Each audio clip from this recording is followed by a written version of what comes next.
Hello learners, welcome to lifting laws. This is Puneet Kapoor और आज हम शुरू करने वाले हैं फैमिली लॉ का पहला एक्ट जो कि है हिंदू मैरिज एक्ट। तो देखो, हिंदू मैरिज एक्ट 1955। 1955 से भी पहले मैरिजेस तो होती थी, लेकिन उसके बाद मैरिजेस को रेगुलेट करने के लिए एक हिंदू मैरिज एक्ट आया। तो देखो, जो हिंदू मैरिज एक्ट है इसका जब हम प्रियम्बल ही पढ़ते हैं तो उसमें लिखा है an act to amend codify the law relating to marriage among Hindus. तो हिंदूज से रिलेटेड जो लॉ पहले था उसको अमेंड कर रहे हैं और कॉडिफाई कर रहे हैं, मतलब अमेंड करके एक लॉ बना रहे हैं और कॉडिफाई मतलब कोडिफाई करके एक ही जगह पे पुट कर रहे हैं सारा का सारा लॉ जो कि मैरिज से डील करे हिंदूज की। नहीं तो बिखरा हुआ था, सब अपने हिसाब से शादियां करते थे, तो अब हिंदूज पे लगेगा सिर्फ एक लॉ। ये नहीं कि सब सेक्ट्स में भी बटे हुए हैं तो सब में अलग अलग चलेंगे, तो एक ही लगेगा। ठीक है, तो हमने क्या किया, अमेंड किया एंशियंट लॉ को और सेक्युलर लॉ एक बना दिया, पर्सनल लॉ को हमारे सेक्युलर लॉ बना दिया।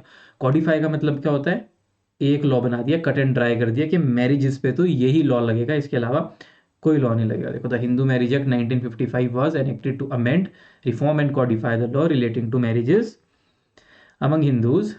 बिफोर 1955 जो हिंदू मैरिजेस थी वह govern by ancient, shastra, custom, religion, rituals, इन सब से चलती थी। और उन सब में इनकन्सिस्टेंसीज थी। क्यों? क्योंकि सब रीजन्स के हिसाब से अलग थी, कास्ट्स के हिसाब से अलग चल रही थी। तो क्या हुआ, हमने क्या सोचा, यूनिफॉर्मिटी ले आते हैं, डिस्क्रिमिनेशन हटा देते हैं और बहुत सारी जो उसमें इल प्रैक्टिसेस थी उनको हटा दिया जाए और एक कंसोलिडेटेड स्टेच्यूट बना दिया जाए, एक के अंदर यह पूरा हिंदू मैरिज एक्ट 1955 बना दिया जाए। तो ऐसा किया गया। नेचर ऑफ एक्ट देखो, जो हमने बोला कोडिफाइंग है, मतलब सारे प्रिंसिपल सब चीज़ें डाल के एक ही जगह पे रख दी है। और देखो, the codifying statute consolidate the entire law on subject into one single enactment and supersedes all prior laws. तो पिछले सारे लॉज को ये सुपरसीड करता है, कस्टम्स को सुपरसीड करता है और प्रिंसिपल्स को सुपरसीड करता है इस सब्जेक्ट के ऊपर, मतलब मैरिज वाले सब्जेक्ट के ऊपर। केस लॉ क्या है देखो इसमें, रोहिणी कुमार वर्सेस नरेंद्र सिंह। तो इस केस लॉ में क्या हेल्ड हुआ, 1972 supreme court, when a branch of law is codified any matter specifically dealt with the act must be governed exclusively by the codified act. मतलब कि कोई भी अगर किसी के लिए एक अलग से सेपरेट लॉ बन गया है तो उसको उसी के अंदर डील करना है, उसी कॉडिफाइड लॉ के अंदर डील करना है, हम बाकी चीजें फॉलो नहीं करेंगे। उसके बाद देखते हैं सेक्शन नंबर 4। तो सेक्शन नंबर 4 ने बोला, जो हिंदू मैरिज एक्ट है ना उसका जब आप सेक्शन नंबर 4 देखेंगे प्रीएम्बल के बाद, उसने बोला over riding effect of the act. वही जो हमने बात करी अभी, क्या कि जो हमारे पुराने कस्टम, रिचुअल, स्मृति, शास्त्र जो सब कुछ था वो सब हो गए आज से इनवैलिड। उन सब के ऊपर क्या प्रिवेल करेगा, हिंदू मैरिज एक्ट 1955। ठीक है, तो जितने भी टेक्स्ट, कस्टम, यूसेज थे वो सब सीज हो गए। इससे पहले के जो लॉ थे वो सब सीज हो गए। इन सब के ऊपर अब क्या प्रिवेल कर रहा है, हिंदू मैरिज एक्ट 1955। अब क्वेश्चन एक और उठा, अच्छा इसमें केस भी था ओवरराइडिंग इफेक्ट में। Rohini Rohini Kumari versus Narendra Singh, supreme court का ही केस था। बोला मैंने पर्टिकुलर, वही वाला जो भी हमने पीछे पढ़ा कि अगर पर्टिकुलर ब्रांच जो होती है वो किसी एक स्पेसिफिक लॉ से डील करती है तो उसको उसके अंदर ही चलाएंगे। सेपरेट लॉ अगर बन गया है उसके लिए तो वही गवर्न करेगा उस चीज़ से रिलेटेड सभी चीज़ों को। फिर आता है राइट टू मैरी, जो हमारा है, क्या ये फंडामेंटल राइट है? Is it a fundamental right? तो सबसे पहले हम देखते हैं इंटरनेशनल पोजीशन। तो जब हम आर्टिकल 16 देखेंगे यूडीएचआर का, United nation, UDHR sorry universal declaration on human rights 1948, तो इसका आर्टिकल नंबर 16 कहता है मैन और वुमेन जो है उनको फुल एज के have a right to marry. तो यहाँ पे बोल दिया गया कि राइट टू मैरी है if they are of competent age, right to marry है। अब देखते हैं इंडिया में क्या क्या केस लॉज हुए, क्या क्या पोजीशन है। तो देखो, सबसे पहले mister X versus hospital Z, इसमें बोला right to marry is not an absolute right. क्यों? क्योंकि इसमें क्या था, इस केस में एक पर्सन था, उसको था एचआईवी। तो सामने वालों ने उससे शादी करने से मना कर दिया, उसने बोला मेरा तो राइट टू मैरी है, मेरे से तो कोई शादी नहीं करेगा ऐसे। तो कोर्ट ने हेल्ड किया कि एब्सोल्यूट राइट नहीं है, रिस्ट्रिक्शन पॉसिबल है, पब्लिक हेल्थ अगर एंडेंजर हो रही हो उससे। फिर एक और केस, ये 1999 का था। 2003 supreme court, mister X versus hospital Z, a person has right to marry even if, अगर उसको HIV भी है, provided the other partner is informed, और वो इन्फॉर्म के साथ साथ प्लस कंसेंट कर रहा है कि ठीक है आई विल मैरी। ठीक है, HIV है तब भी शादी कर सकते हैं अगर सामने वाला पर्सन कंसेंट कर रहा है और उसको इन्फॉर्मेशन थी इस बारे में।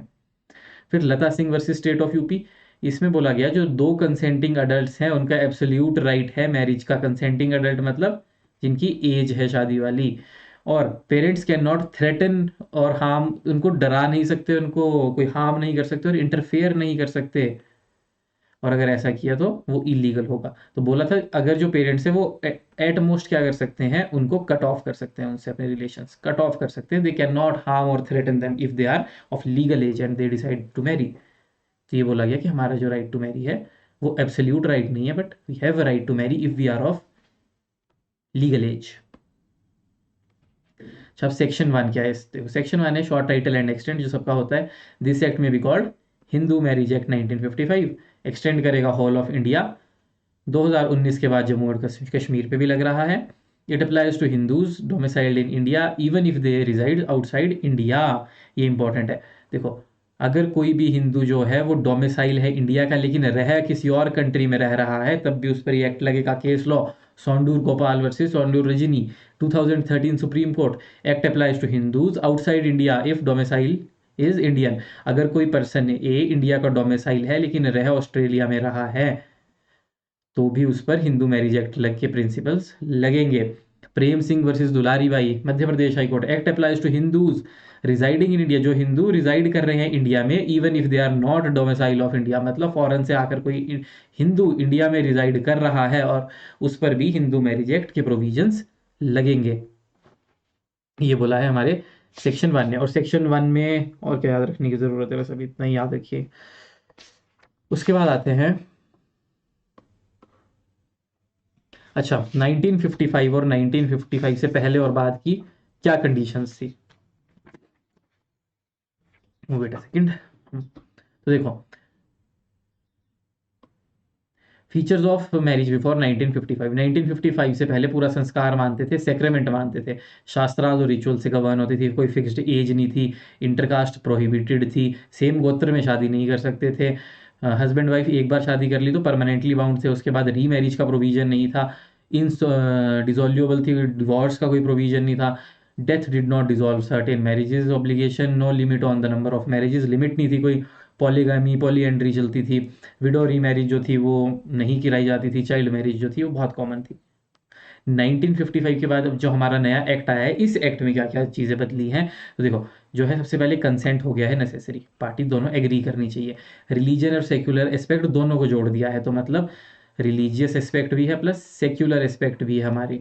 इंटरकास्ट मैरिज अलाउ कर दी है, सेम गोत्रों में सब्जेक्ट टू कस्टम्स अलाउ कर दी है, प्रोहिबिटेड रिलेशंस बता दिए कौन से हैं, सेक्शन 7 वाली मैरिजेस को ही रिकॉग्नाइज किया जाएगा, मोनोगैमी आ गई है, मोनोगैमी आ गई है, मतलब बाइगैमी खत्म कर दी है, एज रिस्ट्रिक्शंस आ गई है, कंडीशंस आ गई है, वॉइड और वॉइडेबल मैरिज के कॉन्सेप्ट आ गए हैं, रजिस्ट्रेशन का एक नया कॉन्सेप्ट आ गया कि मैरिज रजिस्टर करानी पड़ेगी, डाइवोर्स आ गया है, ROCR आ गया है, री मैरिज अलाउ कर दी है, चिल्ड्रन की लेजिटिमेसी अलाउ कर दी है, मेंटेनेंस की बात भी कही गई है और कस्टडी ऑफ चिल्ड्रंस की बात भी कही गई है। तो ये बताया गया है हमारा क्या फ़र्क था पुराने और नए में। देखो, सेक्शन 1 हमने देख लिया। अब section 2, application of this act, बहुत important section, application of this act. तो this act applies to Hindu by religion. ठीक है, तो सबसे पहले हिंदू बाय रिलीजन इंक्लूडिंग, अब बस याद रखना हिंदू कौन कौन होते हैं। तो हिंदू कौन होते हैं? एक होते हैं विराश्याव्यास और लिंगायास, तो एक V/L, ठीक है, और फॉलोअर्स ऑफ सारे ब्रह्मो प्रार्थना और आर्य समाज, ब्रह्मो प्रार्थना आर्य समाज, VLBPA, ये तो होते ही हैं। और उसके साथ साथ बुद्धिस्ट, जैन और सिख भी हिंदू होते हैं। तो बस क्या याद रखना है आपको, अगर ये सब याद नहीं रह रहा तो एक चीज याद रख लो बस छोटी सी, क्या कि मुस्लिम, ये देखो, मुस्लिम, क्रिश्चियन, पारसी और ज्यू, इनके अलावा सब हिंदू है, unless proved they are not governed by Hindu law. तो ठीक है, any person who is not a Muslim, Christian, Parsi और ज्यू, तो मुस्लिम, क्रिश्चियन, पारसी और ज्यू जो नहीं है वो सब हिंदू है। ठीक है, तो वैराश्यवाज, लिंगायत, ब्रह्मो प्रार्थना आर्य समाज वाले और बुद्धिस्ट, जैन और सिख, ये सब है हिंदू। मुस्लिम, क्रिश्चियन, ज्यू और पारसीज आर नॉट हिंदू। अब सबसे इंपॉर्टेंट एस्पेक्ट जो लोग छोड़ देते हैं सेक्शन 2 का सब क्लॉज सब सेक्शन 2 कि हिंदू मैरिज एक्ट किसी और को अप्लाई नहीं करता, शेड्यूल ट्राइब को भी अप्लाई नहीं करता। जो एसटी हैं वो अपनी शादी HMA के हिसाब से ना करे तो भी चलेगा, वो अपने कस्टम फॉलो कर सकते हैं।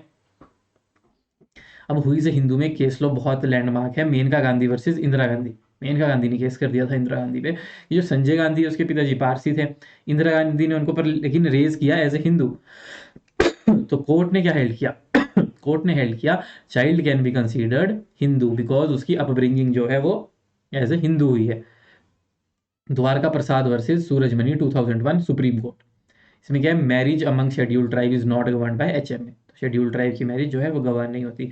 P Ramesh Kumar versus V Kenappan, a Hindu man married a Japanese girl and try to register under HMA held can not be registered, क्योंकि स्पाउस जो है वो हिंदू नहीं है। दोनों में से दोनों हिंदू नहीं है, इसलिए जो स्पाउस है वो हिंदू नहीं है, इसलिए उनकी मैरिज यहाँ पर रजिस्टर नहीं हो सकती। अब देखो ये जो केस था हमारा मेनका गांधी वाला, ये आता है क्योंकि हमारे जो सेक्शन 2 है उसका सब सेक्शन 1 के ही जो आगे हमारा है ना कि एक्सप्लेनेशन, सेक्शन नंबर 2 की जब हम एक्सप्लेनेशन देखते हैं ना तो उसमें बोला गया है the following person are Hindu Buddhist Jain, मतलब ये वाले लोग हिंदू होंगे कब, एनी चाइल्ड लेजिटिमेट और illegitimate both of whose parents, मतलब बोथ पेरेंट्स जिसके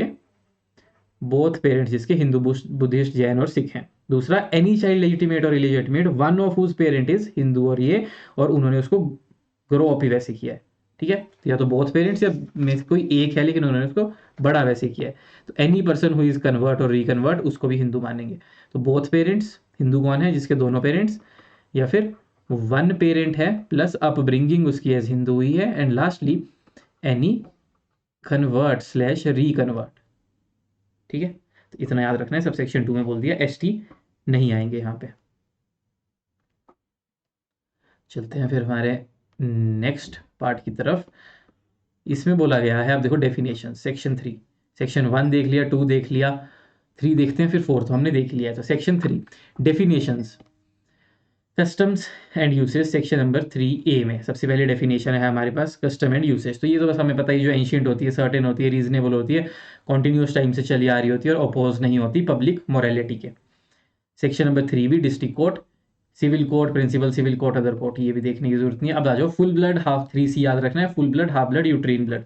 फुल ब्लड हुआ same father same mother, half blood हुआ फादर सेम है मदर डिफरेंट है, यूट्राइन ब्लड हुआ मदर सेम है फादर डिफरेंट है। ठीक है, फुल ब्लड मतलब सेम फादर एंड मदर। लेकिन फिर आ जाता है हाफ ब्लड, हाफ ब्लड में क्या है, सेम फादर लेकिन मदर डिफरेंट है, M1 M2 कर दो।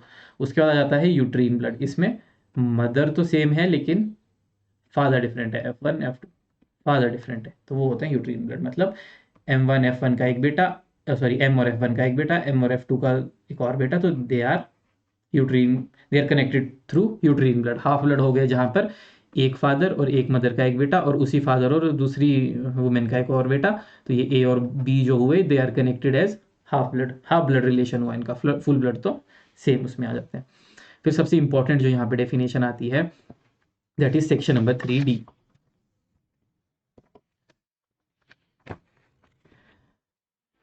3D sapinda relationship. तो देखो स्पिंडा रिलेशनशिप में अब हमें 2 चीज़ें याद रखने की ज़रूरत है, दैट इज ये एब्लेशन नहीं है, ऑब्लेशन थ्योरी। ऑब्लेशन थ्योरी मतलब क्या होता है, ऑब्लेशन होता है जब हम किसी को जैसे गॉड्स को कुछ ऑफर करते हैं, ऑब्लेशन थ्योरी। तो ऑब्लेशन थ्योरी में क्या है, जहां पर 2 पर्सन एक सेम एंसेस्टर को पिंड दे रहे हो, पिंड दान करते हैं ना, जैसे सेम एंसेस्टर को जब वो पिंड दान दे रहे हैं तो दैट इज नॉन एज कि वो ऑब्लेशन थ्योरी के अंदर आ जाते हैं, और दे can not Mary with each other. Particle of same particle मतलब DNA थ्योरी, मतलब आप DNA फॉलो कर रहे हो एक दूसरे का और अपने सेम वो DNA के हिसाब से चल रहे हो। देखो तो इसमें क्या था, जो हमारा DNA थ्योरी है ना, इसमें तो था 7 डिग्रीज फादर की साइड, 5 डिग्रीज मदर की साइड DNA थ्योरी में। और जो हमारा ये वाला था अपना थ्योरी ऑफ ऑब्लेशन, इसमें तो बस पिंड देखते थे कि सेम पिंड तो नहीं दे रही किसी को। तो 2 person are said to be sapinda to each other if common lineage ancestor is sapinda. अगर स्पिंडास के बीच में कोई एक कॉमन लीनियर एंसेस्टर हो, मतलब जैसे पर्सन ए है, पर्सन बी है। अब जैसे होता है कि कुछ डिग्री इसको पिंड देते हैं, तो ये भी सेम यहाँ पर पहुंच गए, इन्होंने भी 2 ऊपर दिए, तो 2 ऊपर इनका सेम एंसेस्टर निकल गया, तो they are sapindas to each other, they can not marry. ये हमारा ओल्ड कॉन्सेप्ट था। अब देखो इस ओल्ड कॉन्सेप्ट में क्या था, the prohibition of sapinda marriage in Hindu marriage act is based on principle of exogamy in Saptapada Brahmana. The prohibition, तो जो हमारे पास सबसे पहला टेक्स्ट था ना सप्तपदा ब्रह्मास, उसमें क्या था, जो प्रोहिबिशन थी वो was only up to 3 degrees and 4 degrees of kinship. 3 degree और 4 डिग्री देखते थे ऊपर की तरफ। लेकिन फिर यज्ञवल्क्य आया, यज्ञवल्क्य अलग पेज पे देख लेते हैं। देखो सबसे पहले आया सतपदा ब्रह्मा, इसमें क्या था 3 डिग्रीज एंड 4 डिग्रीज। फिर आया यज्ञवल्क्य, इसमें क्या था, इसमें था 5 डिग्रीज मदर साइड पे, 7 डिग्रीज फादर साइड पे, ये मदर और फादर, ठीक है। 5 डिग्रीज और 7 डिग्रीज, ऊपर था 3 डिग्रीज और 4 डिग्रीज। फिर एक आया महापताका, उसमें लिखा था हाईएस्ट सिन है अगर कोई सेक्सुअल इंटरकोर्स करे अपनी डॉटर, मदर या फिर सन्स वाइफ के साथ, it is void as well as punishable होता था उसके हिसाब से, महापताका में ऐसा लिखा हुआ है। फिर अगर हम देखें जो स्पिंडा है रिलेटेड है, वो कैन भी 2 थ्योरी से ट्रेस कर सकते हैं, जैसे मैंने आपको बताया ऑब्लेशन, ठीक है, ये विजनेवेश्वर से पहले थी, विजनेश्वर से पहले थी ये वाली थ्योरी। इसमें क्या था, offering made to dead souls in form of rice bowl, वही जो मैं आपको बोल रहा हूँ पिंड देते हैं राइस बाउल के फॉर्म में। तो एक पिंड जो है वो 3 डिग्री पेटर्नल को देते थे और 2 डिग्री मेटर्नल को देते थे, तो ऑब्लेशन थ्योरी के हिसाब से 3 डिग्री 2 डिग्री। और पार्टिकल ऑफ सेम थ्योरी के हिसाब से 5 डिग्री मदर 7 डिग्री फादर, ठीक है। तो हमने क्या क्या देख लिया, देखो सप्तपदा ब्रह्मा में 3 डिग्री 4 डिग्री, यज्ञवल्क्य में 5 डिग्री 7 डिग्री, ऑब्लेशन थ्योरी में 3 डिग्री 2 डिग्री, और हमारे पास सेम पार्टिकल थ्योरी में पार्टिकल ऑफ सेम पार्टिकल जिसको डीएनए थ्योरी भी कहते हैं, इसमें 5 डिग्रीज और 7 डिग्रीज। अब हमारा हिंदू मैरिज एक्ट कैसे ट्रीट करता है इसको, हिंदू मैरिज एक्ट का याद रखने की जरूरत है बस आपको। अब वो है 3 degrees on mother side and 5 degrees on father side, ठीक है। 3 डिग्रीज एंड 5 डिग्रीज याद रखने की जरूरत है, 3 degrees on mother side 5 degrees on father side. अगर अपवर्ड हम ट्रेस करें इंक्लूसिव ऑफ द पर्सन जिसको हम काउंट कर रहे हैं उसको भी इंक्लूड करके चलें ऊपर की तरफ, तो अगर 3 डिग्रीज और 5 डिग्रीज में कॉमन एंसेस्टर को पिंडदान या स्पिंड कर रहे हैं, वो कॉमन एंसेस्टर आ रहा है फादर साइड में 5 डिग्री और मदर साइड में 3 degree, then they are called कि वो एक दूसरे के स्पिंडाज हैं, ठीक है। तो ये वाली डेफिनेशन थी हमारी स्पिंडा रिलेशनशिप पे एफ में। अब है degree of prohibited relationship G में, wait, degree of prohibited relationship. तो इसमें नॉर्मल सी बात है जो हमें पता भी होता है कि कौन किससे शादी नहीं कर सकता। देखो लीनियर असेंडेंट एंड डिसेंडेंट, कोई भी अपने जैसा ए है he can not Mary his daughter, can not Mary his mother, तो लीनियर असेंडेंट और डिसेंडेंट दोनों से नहीं कर सकता। ये one is spouse of other linear ascendant और डिसेंडेंट, मतलब इसके स्पाउस से और इसके स्पाउस से, असेंडेंट और डिसेंडेंट के स्पाउस से भी नहीं कर सकते। देन सिबलिंग से नहीं कर सकते, अंकल नीस आंट नेफ्यू इनकी मैरिजेस नहीं हो सकती। Child of sibling in certain customs, तो सिबलिंग के बच्चों से भी नहीं। तो देखो प्रोहिबिटेड रिलेशनशिप में क्या आ गए, वो वाले रिलेशन जो हमें पता ही है जहाँ पे हिंदू जनरली शादी नहीं करते। तो स्पिंडाज आ गए जहाँ पे सेम 3 डिग्री 5 डिग्री पे हम अपवर्ड ट्रेस करेंगे, और वहां पे अगर कॉमन एंसेस्टर आया तो they are called sapindas to each other. Prohibited आया अगर वो इस डेफिनेशन में फॉल कर रहे हैं, मतलब लीनियर असेंडेंट या डिसेंडेंट है, उनके स्पाउसेस हैं, सिबलिंग्स हैं, अंकल नीस आंट नेफ्यू से शादी नहीं कर सकती, बस ऐसे, ठीक है। तो ये थे हमारे सेक्शन नंबर 3G तक, मतलब हमारी डेफिनेशंस तक। तो इस लेक्चर के लिए इतना ही। अगली क्लास में हम देखेंगे अब कि कंडीशंस क्या क्या होती है हिंदू मैरिज की। हम स्टार्ट करेंगे सेक्शन नंबर 5 से और हिंदू मैरिज तक पहुंचेंगे। तो आज की क्लास में देखो हमारा इतना ही था कि हिंदू मैरिज एक्ट आया कैसे, उसके प्रियम्बल में क्या है, उसके सेक्शन 1 में क्या है, सेक्शन 2 में क्या है, सेक्शन 3 में क्या है, सेक्शन 4 में क्या है।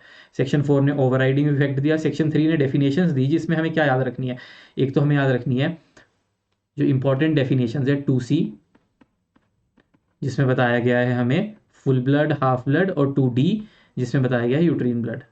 ठीक है, उसके बाद 2F का फर्स्ट पार्ट जिसमें स्पिंडा रिलेशनशिप, और 2G जिसमें डिग्री ऑफ प्रोहिबिटेड रिलेशनशिप्स। तो ये हमें याद रखनी है डेफिनेशंस।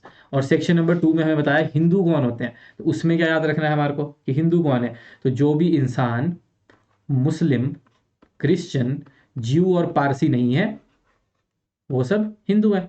तो उसमें हमने क्या देखा था, उसमें हमने देखा था वैरेश्वास, लिंगायत, आर्य समाज, ब्रह्म समाज, प्रार्थना समाज, ये 3 देखे थे। और बुद्धिज्म, जैनिज्म, सिखिज्म वाले दे ऑल आर हिंदू। तो मतलब मुस्लिम, क्रिश्चियन, ज्यू और पारसी को छोड़ के everybody is Hindu as per Hindu marriage act. और हिंदू सक्सेशन एक्ट भी देखेंगे, उसमें भी सेम डेफिनेशन है। बाकी हमने देखा पूरे इंडिया में लगता है, जो सेक्शन 1 में देखा, प्रियम्बल में देखा था अमेंड किया इसने, और साथ में मैरिज से रिलेटेड जो लॉ थे उसको अमेंड करके कॉडिफाई करके एक जगह पे रख दिया। तो आज के लिए इतना ही, नेक्स्ट क्लास में देखते हैं बाकी के sections. Thank you, bye bye, take care.